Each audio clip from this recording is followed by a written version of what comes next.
नमस्कार शेतकरी मित्रांनो कालच्या व्हिडिओमध्ये आपण बघितलं होतं की 1919 या विद्रव्य खताचा आपण त्या ठिकाणी कसा वापर केला पाहिजे आणि कोणत्या अवस्थेमध्ये वापर केला पाहिजे।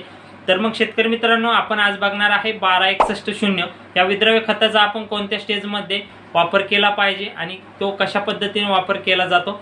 तर शेतकरी मित्रांनो 1261 म्हणजे आपल्याला 12% नत्र आणि 61% स्फुरद आणि 0% पालाश आपल्याला त्या ठिकाणी बघायला मिळतं। म्हणजे शेतकरी मित्रांनो 12% आपल्याला नत्र असल्यामुळे स्फुरद 61% असल्यामुळे स्फुरदचे प्रमाण त्या ठिकाणी पिकाला जास्त मिळून देण्याचं काम हे खत त्या ठिकाणी करत असतं। त्याला आपटेक 61% जे स्फुरद आहे तर स्फुरदचं आपटेक जास्त प्रमाणात होत असतं। मग शेतकरी मित्रांनो स्फुरदचं काम काय आहे तर फळ फांद्यांची संख्या जास्तीत जास्त करणे, जी झाडाची चकाकी आहे तर ती वाढवण्याचं काम त्या ठिकाणी करत असतं।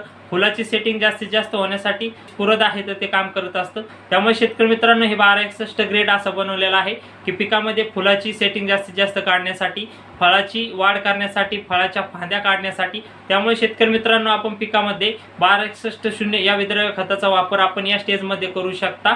त्यामुळे शेतकरी मित्रांनो 1261 हे फवारणीच्या माध्यमातून देऊ शकता किंवा ड्रिपच्या माध्यमातून सुद्धा 1261 या विद्रव्य खताचा वापर त्या ठिकाणी करू शकता। तर शेतकरी मित्रांनो अशाच नवनवीन माहितीसाठी, शेतीविषयक माहितीसाठी आपलं पेज फॉलो करून घ्या। धन्यवाद।